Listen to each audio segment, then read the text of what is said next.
right, so good evening, everybody, from wherever you are, wherever you're watching. My name is Jordan Hale. I have the privilege of serving as Director of New Student Programs here at Duke. I use the he series of pronouns, and we're excited to welcome everybody today.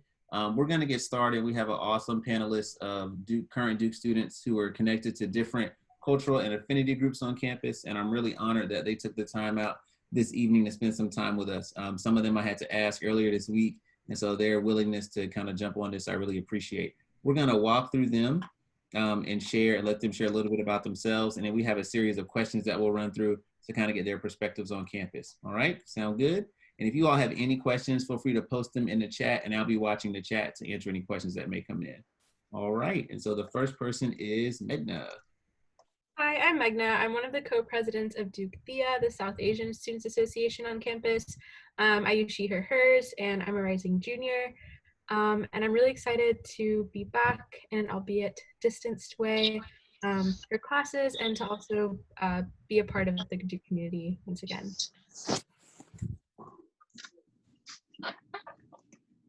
Hi, I'm Shreyas. I'm an incoming second year student at Duke. I'm really involved with disability advocacy, and I guess a few things that I'm involved in is I'm currently the outreach co-chair for DDA. I'm a volunteer for Duke Special Olympics, and I'm a director of disability policy for Duke Student Government, and I'm a member of the faculty collaborative Neurodiversity Connections. And I guess for fall semester, oh, sorry. No, go ahead, my bad. I'm just really excited to get back on campus and work more with disability-related activism.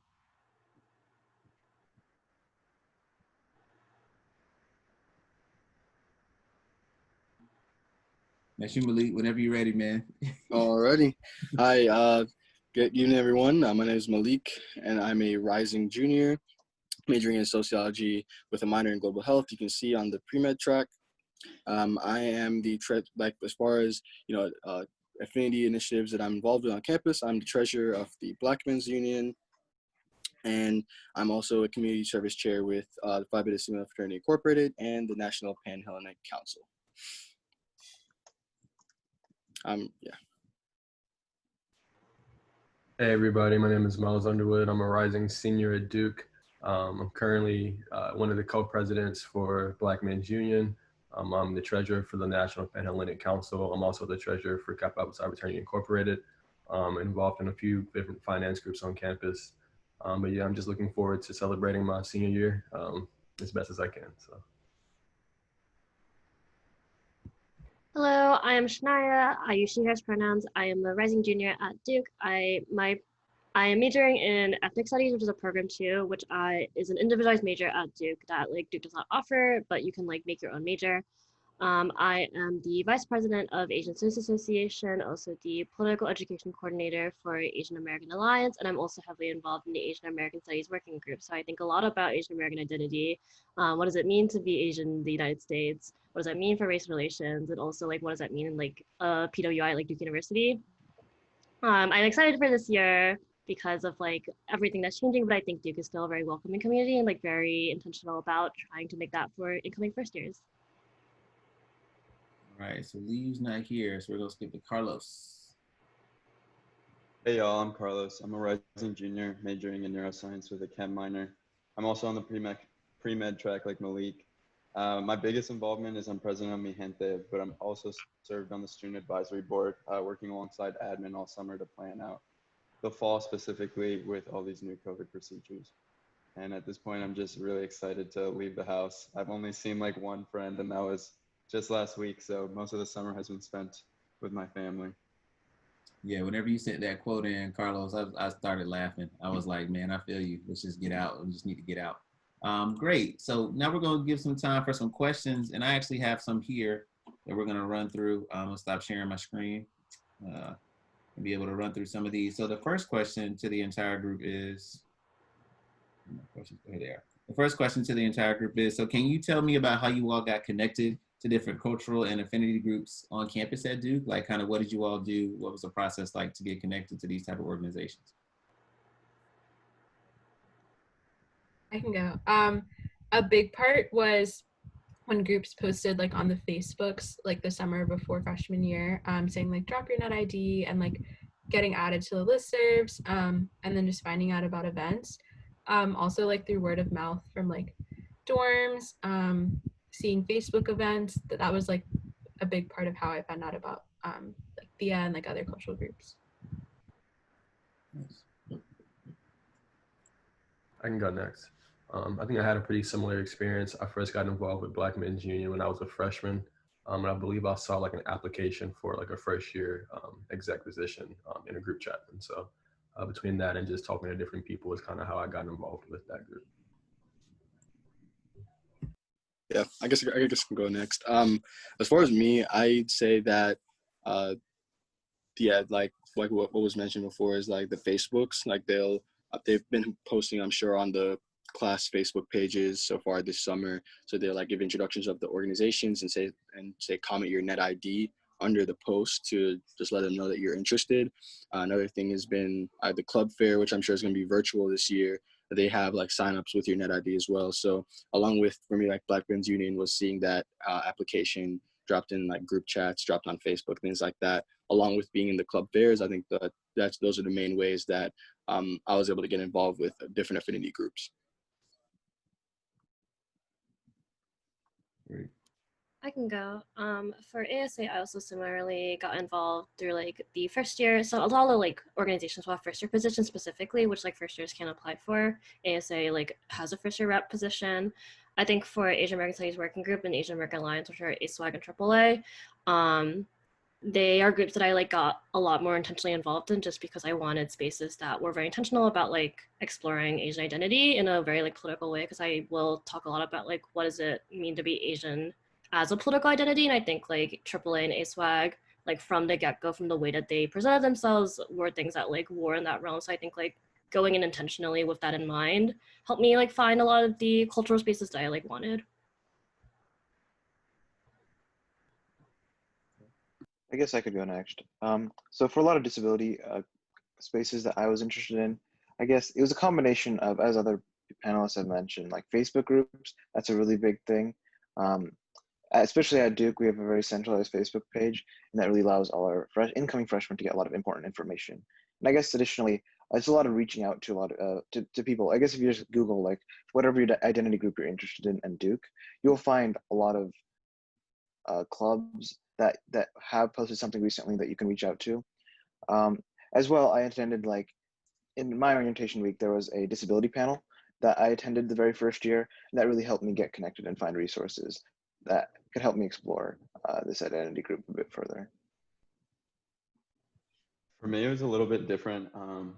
I didn't join any of the Facebook pages or like class group chats until like after I got to Duke and was here for like a month. So I missed out on all that, and I was pretty bad at checking my emails. So like any listservs that I would be on from like the Multicultural Center, just like the email blast that got sent out to all the Latinx students for a welcome reception, I didn't know about. So it was just really me finding another Latinx person on Duke's campus and having them invite me to a Mi Gente event, or just other groups I'm involved in. For example, Duke Life is just like finding a member of that organization and befriending them, and then just like as an activity y'all do together is going to one of their events, one of their meetings. I know it'll be really different this year now that most things are virtual, but that was it for me, just making relationships with these people personally. Why do you all think these types of student organizations are so important for the campus community? Like, in looking at your experience, why are organizations that are connected to identity and affinity spaces so critical?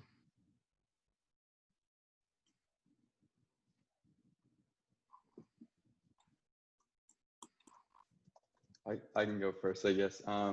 So for me, I live in the Midwest, and my town is like half suburb, half rural. So it's majority white, and so is my high school. So I didn't really know what it meant to have a diverse friend group, or even just a friend group of my ethnic and cultural origins. So like even getting to Duke a week, most of my friends weren't like me. They didn't look like me. They didn't have the same background as me. And it wasn't until like I found that space, even physical spaces like La Casa and the Center for Multicultural Affairs, it just gave me an opportunity to be fully comfortable in myself, I think. and know that anytime I walk into this space or I interact with a specific group of people, it's like a judgment-free zone where I can say anything and express anything, and I'll be validated and cared for. Yep. I guess I'll go next. I'll say like I agree a lot with like what Carlos was saying. Like for me too, my high school, like most students in my high school like didn't look like me and have a similar background to me or anything like that. And that was a lot of my experience like early on like at Duke. Like I was invited to come to a Black students like affinity event before coming to campus. But besides that, like it really was being able to go to like spaces like the Mary Lou Williams Center for Black culture, that like being in those spaces and feeling like that validation like Carlos was mentioning. And I think also it helps to prevent like that imposter syndrome. Like imposter syndrome definitely was something I felt a lot during my first semester. Like the first class that I walked in, like I was the only Black person in the class. So that was definitely like a shocking experience considering that I had been invited to an affinity event before. So I think like that was like being able to find those spaces where that was definitely like really important for me to feel that validation and for me to understand like, yes, like I do belong here. There are people that have similar backgrounds to me here. So yeah, that's why I say that's why these groups are important. I also completely agree with both of y'all. I also came from like a very predominantly white area. Like I live in Alamance County, North Carolina, so like a pretty southern place. And so finding like a group of people with like cultural commonalities like enabled me to connect to people on a level that I'd never been able to do before.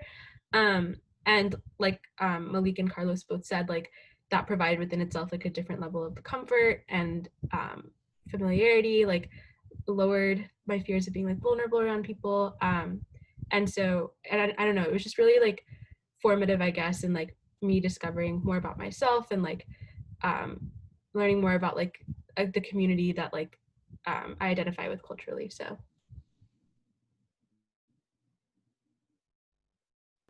I think also acknowledging that like the unfortunate things that like Duke and institutions like it are not built for POCs or like students of color. I think like they are predominantly white institutions, right? And so the ways in which they are built are to like benefit white students and privileged people who are of like privileged backgrounds. And I think like that, like having spaces that are like culturally based or like race based or ethnic based, I think has been very formative in me like going through this and understanding that like I am not alone in my feelings, that my feelings are valid and not because like I am inadequate or because like I think things are ridiculous. It's because like the system is truly just set up against students of color, people of color, against faculty of color. Yeah, I think that was a really great point. Just kind of to echo what everyone else said, I think having cultural and affinity groups kind of just makes it easier to find yourself on campus, finding other spaces, especially if you came from a predominantly white institution in high school.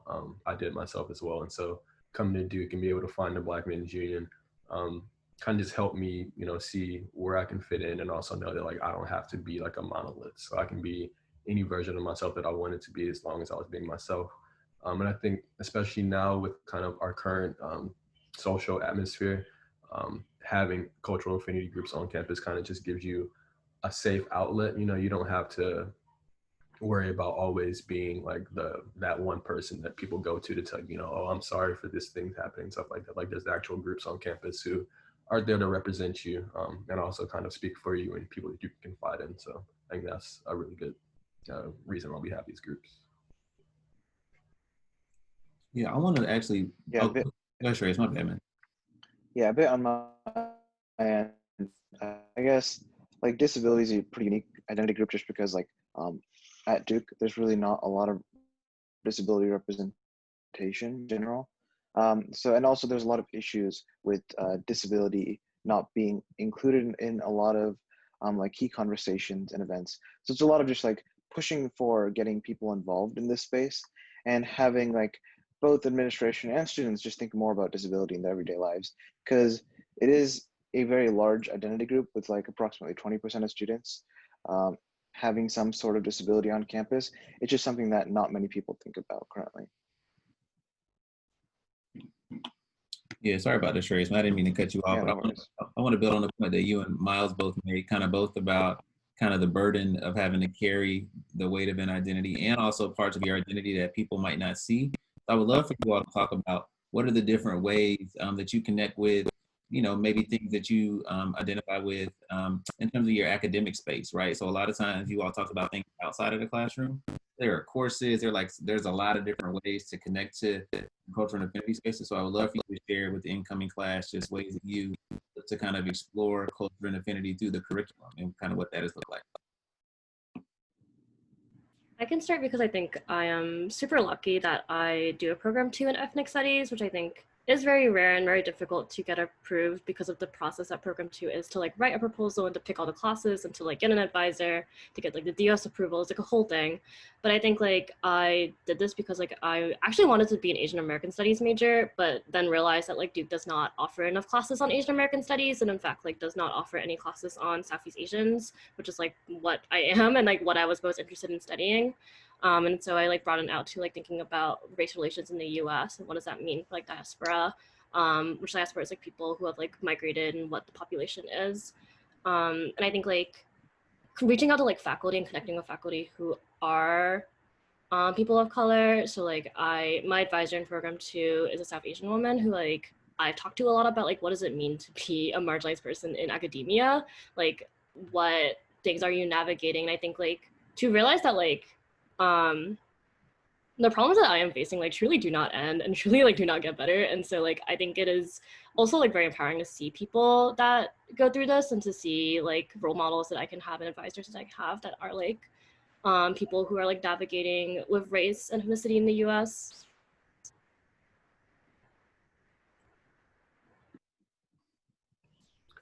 Yeah, I had a bit of a similar experience. I came to Duke wanting to actually be an African and African American studies major, but now I'm doing a minor, which is just as great. Duke has a very, very awesome AAAS program. The professors and the courses are really great.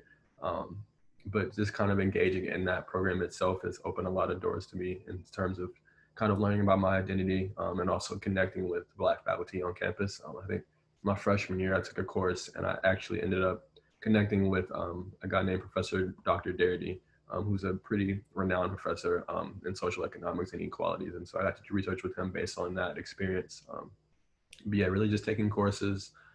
Duke also has like this thing that we put together called a Black Book. So at the beginning of every semester, they give out like the Black Book to the incoming freshmen that kind of charts out like all the Black faculty on campus, Black affinity groups, I think even things like barbershops and hair salons. And so it's a pretty great resource. But yeah, I think just kind of looking online, going into Duke Hub, looking at like the course listings and stuff like that is a great way to kind of get involved with the academic side of it as well.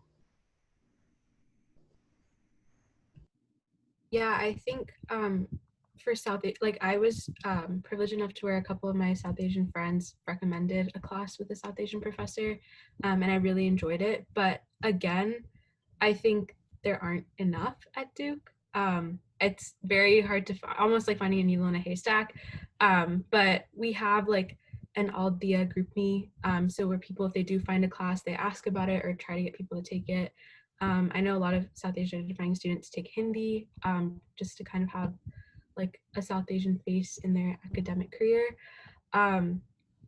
But yeah, I think for the most part, it's just like through word of mouth, definitely taking classes and like house courses and stuff if possible.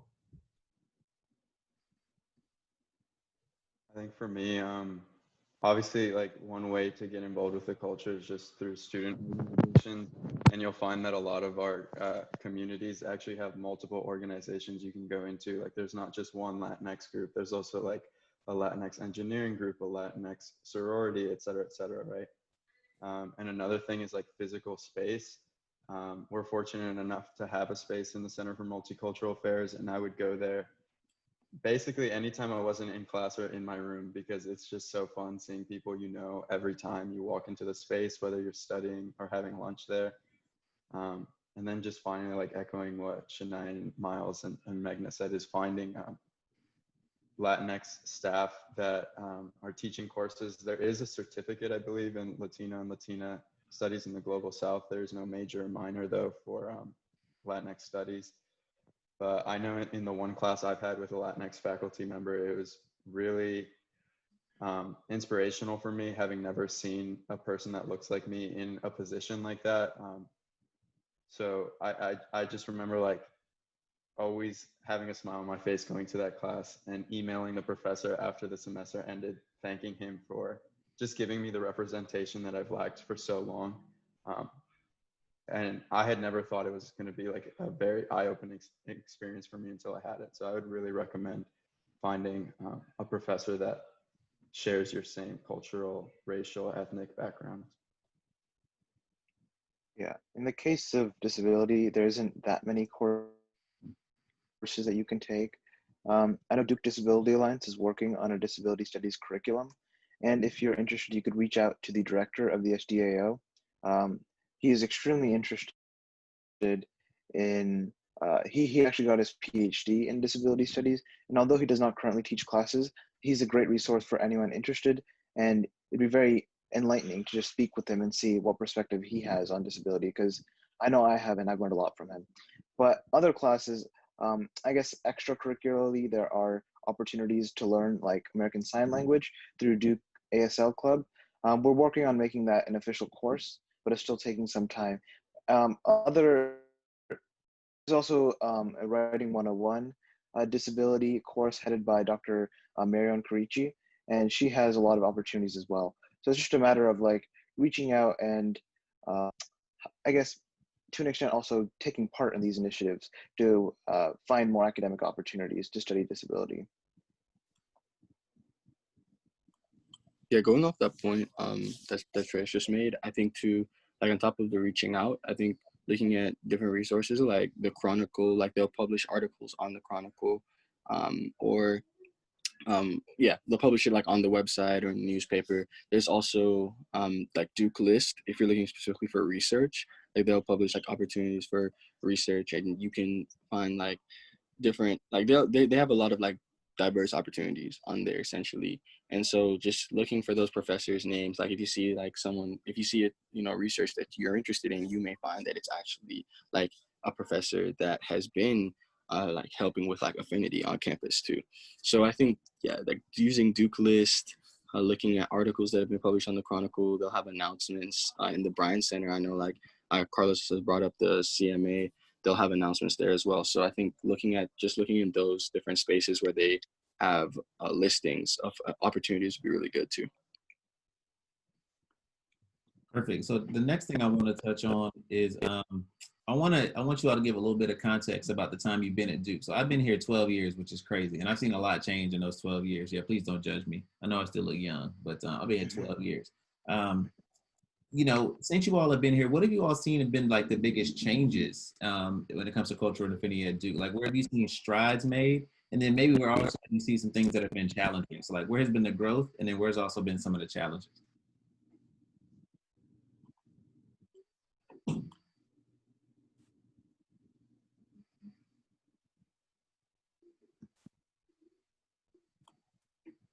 Yeah, I can start. So disability on campus has been a issue that's like especially been brought up in the last decade or so.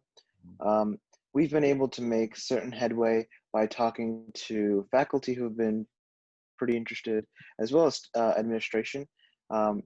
We've been able to secure a guarantee of receiving a disability cultural center that will go in place actually next fall, hopefully like this semester, or at the worst case scenario next spring, once we get, I guess, the pandemic situation sorted out and have some opportunities to institute the cultural center in place. But we found a lot of support in administration. I know in Neurodiversity Connections, it's a full faculty group that's like dedicated to issues of neurodiverse students and helping address those. There have been a bit pushbacks though in the disability space. It's, as I'm sure for a few other identity groups, it has been the case that I guess like working to improve disability services is always something that faculty would like to say, and it just sounds good. No one wants to say that they're against people who are disabled, but often it takes a lot more to push them to actually do something. And it's definitely a struggle. It'll take time, but we're sure that faculty are willing to go in the right direction, and that Duke as an institution is getting better.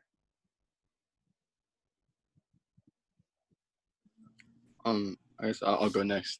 So as far as what I've seen, like improvements that have been made, I've definitely seen a lot more like acknowledgement of like intersectionality during my time like at Duke. Like there have been events, like there have been like events for LGBTQIA plus students from the CMA, from like the Murray Williams Center for Black Culture. Like there's been a lot more acknowledgement of intersectionality since I've gotten to Duke. Like I've seen that get better. And another thing would be that like like I know one thing that has been talked about a lot has been a conversation in affinity groups at Duke is like the controversy about like whether Duke will or will not have like a hate speech policy. So Duke historically has not, but there have like definitely seen how like different things have been conveyed in recent news, what has been like this different conversations that have been going around like between administration at Duke. Like there's those things have definitely been like in the works. They're starting to revamp how they handle student conduct issues, things like that. Like, so I see that they are having active conversation to make strides towards having policies that account for these issues that you know disproportionately affect like affinity students. So yeah. Personally, I've seen like in terms of the Latinx graduation, I don't think that was like an officially sanctioned Duke sanctioned event previously, and we're still trying to work on getting that more recognition. But we were able to receive funding last year for stoles from Duke, which was really nice to see. So a lot of our senior class was able to get Latinx stoles for their grad picks. Unfortunately, there was no physical graduation this year. But in terms of struggles, I'd say I remember my freshman year, we had a mural we painted near East Campus on the bridge, and it was defaced, and I felt like Duke didn't really do much about it other than President Price sending out an email. So that was a little tough to see, especially since it was my first semester freshman year. But I do know that there has been a recently formed hate and bias working group, which is kind of working at addressing all these things, and it has both administrators and students on it, so that's really nice. Another big thing we're pushing for right now, though, is just getting more space for Latinx students. We're really appreciative of La Casa in the CMA, but for anyone who's ever seen it, it's a pretty small room. I can say the same for ASA, sorry, not ASA, the Asian American and Pacific Islander space base, also in the CMA. It's really small, and if you look at Duke, much of its population is Asian students, so you'd expect to see a larger space, sort of like the Mary Lou Williams Center for Black Culture and UC for Jewish Life with the Freeman Center. Those are really great spaces, and I'd like to see something similar for the Latinx student population on campus. I think that's in my experience at Duke. I remember my freshman year back in 2017, kind of people in the Duke community were having issues with a lot of the administration in terms of how they would handle certain situations. And since then, you know, we've gotten a new vice provost, Mary Pat, and she's very great. I've worked with her. She kind of met with a lot of different, at least Black groups, to kind of talk about what our needs were and kind of what we wanted to see happen on campus. So to see administration kind of taking that step to really engage with us a lot more has been pretty nice. But on the flip side of that, I think Carlos touched on it a little bit earlier. We've had issues with things being, you know, vandalized in like the Mary Lou Williams Center. We've had different issues with students personally feeling racially attacked, and there wasn't too much of a push on administration to kind of get anything actionable done. And so fortunately, we haven't had anything too extreme recently happen, but I would like to see kind of more action on administration handling with those issues. I think in terms of how like Thea and the South Asian community at Duke has looked, definitely since I've gotten to Duke, there have been a lot of efforts because Thea encompasses 6 countries. And so there have been a lot more efforts in place to make sure that events are like as inclusive and open as possible. But the struggles definitely came to light with like the Dear Duke U page, where we definitely learned that this like there's still definitely a lot of things that we need to fix in terms of like being inclusive and making sure everyone feels welcome. And also, I think being more involved on campus aside from like our own events. I think that's a big issue that we've had in the past. So currently there are a lot of efforts in place just to be more politically involved and like also get students more involved in like issues occurring within the South Asian community, and also just taking a stronger stance on things like happening on campus and around the world as well. Yeah, I think to add on to Magna first, as on like an organizational level, like I entered Asian Students Association as the only Southeast Asian on the exec board my freshman year. And I think like, because I think a lot of Asian spaces have a lot of critiques of like being very East Asian, predominantly Chinese and Korean. So a lot of like Southeast and South Asian students like don't feel welcome in those spaces, like can't, like don't feel any sort of belonging, like don't feel any sort of inclusion. And I think like since then, I think this year historically we have our first South Asian members on exec, which is like a huge like push for like ASA. And I think ASA and a lot of other Asian student organizations have been thinking a lot lately about what does inclusion within Asian spaces look like? Like how does it mean like, oh, you can't just like say that Asians, like a lot of people will conflate Asian with like culture, wherein there's like no singular culture that can define Asianness. There's like no singular experience that can define Asianness, right? And so like, what does this mean to be in a cultural group? I think like those are complicated questions that recently Asian groups on campus have started to grapple with. I think on an institutional level, like this is a much harder question for me just because I have been very frustrated with Duke. Like I was in an administrative meeting where they told me that they wouldn't get rid of Palantir at Duke. I've been in another one where they like made like excuses why they couldn't fund ethnic studies or Asian American studies at Duke. And I think like these have been frustrating conversations because students like continue to push, right? I think there have consistently been like burgeoning movements for Asian American studies, Indigenous studies, and Latinx studies at Duke that are like very comforting to see that students like keep wanting these things despite like time and time again being told no in some way, shape, or form. And I think like that organizing that happens at Duke has been very important to me. Also, not just because of like we are demanding Duke of things, but because it has taught me things in place of what the institution wouldn't. Like I think I've learned a lot of ethnic studies, not in classes, but from people around me, from like us like doing reading groups together, from like thinking about what do we want the university to teach us, and like how can we teach ourselves that instead.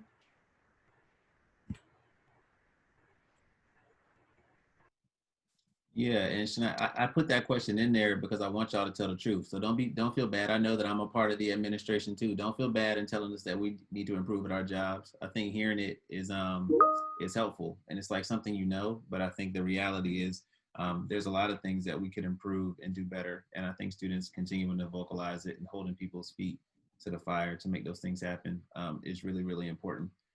So thank you for being honest there. Y'all have talked about this a little bit, but I think one thing that I think from the outside looking in to different cultural affinity groups is space. And y'all have talked about the different spaces on campus that kind of feel like home, but can you all just describe for incoming students who may not know the different places that help you feel like Duke can be your living room and kind of what those spaces mean to you?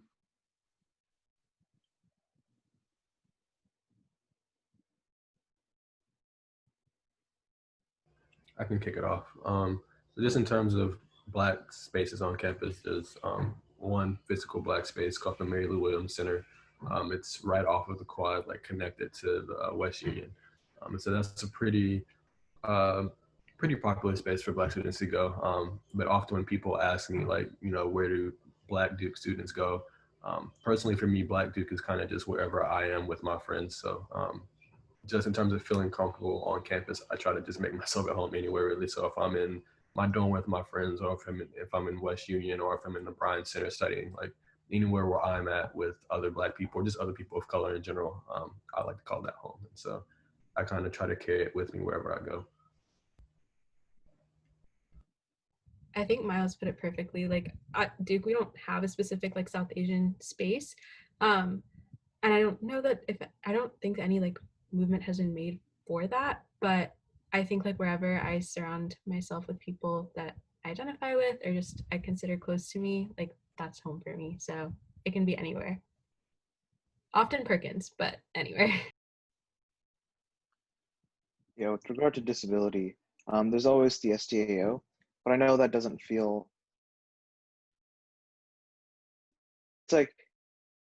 It's centrally located in either East or West Campus. It's like in between the two bus stops, and you have to like distinctively get off to access it. So that could serve some issues. But the people there are truly encouraging and really welcoming. They're truly amazing people.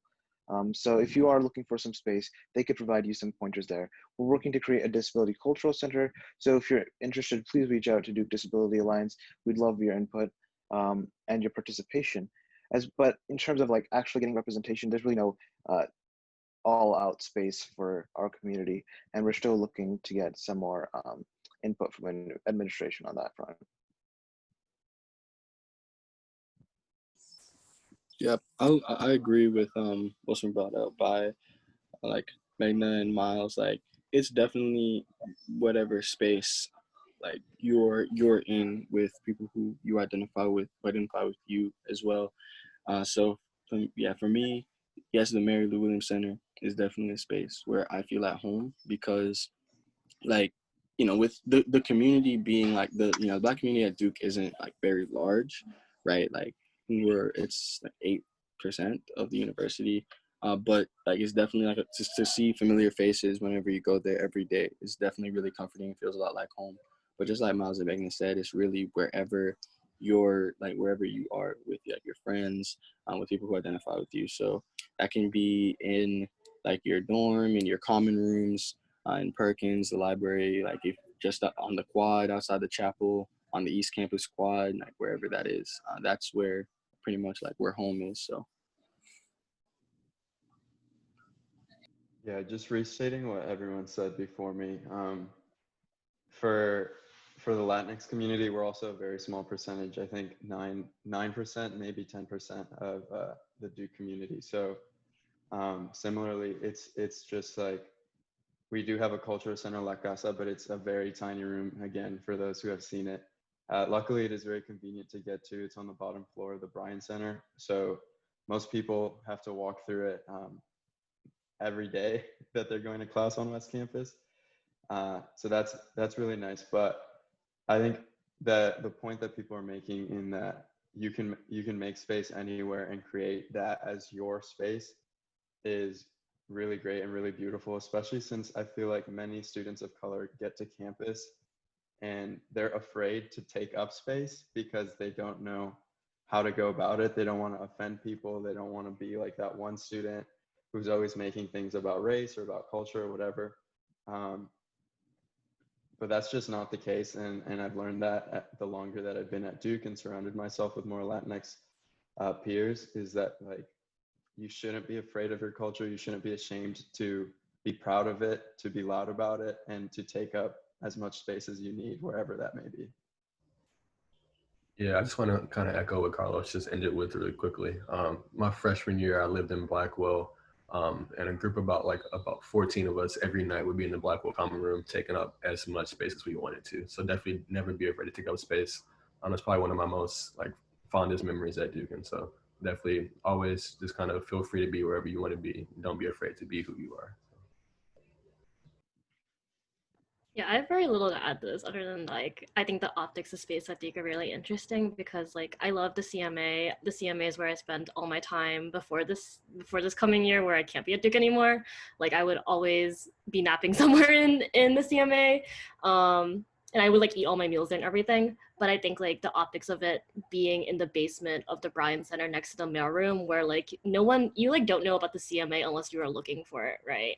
And I think sometimes I think about a lot about that and Duke's treatments of students of color. Why is it that they are putting us in the basement of the Bryan Center? Are there more visible spaces? What does it mean to be more visible? And I think these are questions about, or these are answered with taking space wherever you can, whenever you can, not being afraid of that. Funny, right? We set up these kind of things, and I always learn something. This piece about taking the space with you, I think, is really important. And so I'm going to kind of reframe the way I think about it when I think about campus, because I think that's very true. And then the visibility of when you actually do have physical space, and what does that mean? And then not being afraid to take up space.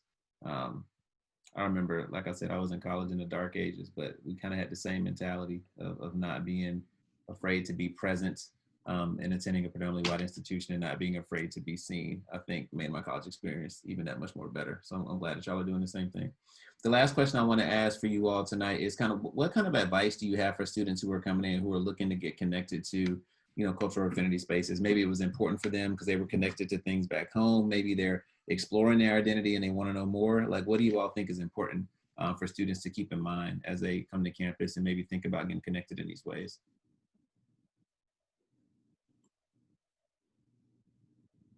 I think one of the biggest problems I've seen on the Latinx side is just that because we're not a racial group and because we're not a monolith, like Latinx is so diverse, it's really difficult for some students to self-identify as that or claim that as their initial identity. Because maybe they're half white and half Latinx, right? Or maybe they can't speak Spanish or Portuguese or some other Latinx language. And so they kind of tend to self-select out just by the virtue of them not feeling like they're enough, like they're valid. So that's probably the biggest thing, is just like knowing that however you choose to identify is totally fine, and you shouldn't be scared to enter these spaces just because you see unfamiliar faces or you're unsure of who you are culturally. I know, like myself, I was very scared of entering La Casa. I was scared to attend meetings for Mi Gente, and a lot of my peers have said very similar things. So it's really just about getting yourself out of that comfort zone and making friends, even if they're not of your same cultural background, right? Like I've loved attending ASA's events. Last year I went to Lunar New Year and that was beautiful. I went to a couple events for BSA and the Black Greek life. So it's just really beautiful to see other cultures as well. You don't have to be a certain identity to interact with that group or go to their events. Like it's really beautiful just learning about other cultures, making friends that are diverse and learning about their perspectives, their history and all that. So I would just say, take yourself out of your comfort zone and really put yourself out there.